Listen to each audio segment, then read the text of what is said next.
कुछ वर्षों पहले की बात है। एक राजा हुआ करता था।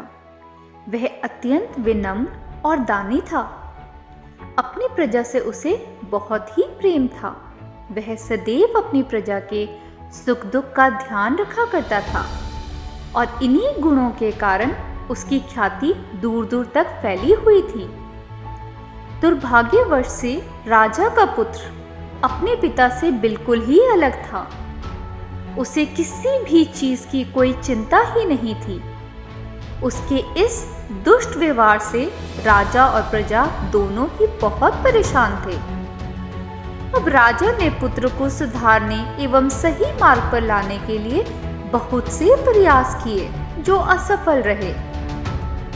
उसे ज्ञान देने के लिए दूर दूर से विद्वानी बुलाए गए, परंतु उस बालक के व्यवहार में कोई भी परिवर्तन नहीं आया, बल्कि आयु बढ़ने के साथ साथ उसके दुर्व्यवहारों में वृद्धि होती गई। फिर एक दिन आया, सौभाग्य से महात्मा बुद्ध भी उस राजकुमार को सही मार्ग पर लाने के लिए उसके पास आए। उन्होंने ना तो उसे बुरा भला कहा और ना ही डराया धमकाया, बल्कि प्यार से एक नीम के पौधे के पास लेकर गए और राजकुमार से उस पौधे का एक पत्ता चखने को कहा। नीम के पत्ते को खाने के बाद राजकुमार का मुंह कड़वा हो गया और उसने क्रोधित होकर उस पौधे को उसी समय उखाड़ के फेंक दिया। महात्मा बुद्ध ने उससे कहा, हे राजकुमार, ये पौधा तुमने उखाड़कर क्यों फेंक दिया? राजकुमार की इस बात को सुनकर महात्मा बुद्ध ने बड़ी ही गंभीर मुद्रा में कहा, तुम्हारे इसी कड़वे व्यवहार से राज्य की जनता भी बहुत पीड़ित है। यदि तुम्हारी नीति जनता भी अपना ले तो सोचो तुम्हारी क्या दशा होगी।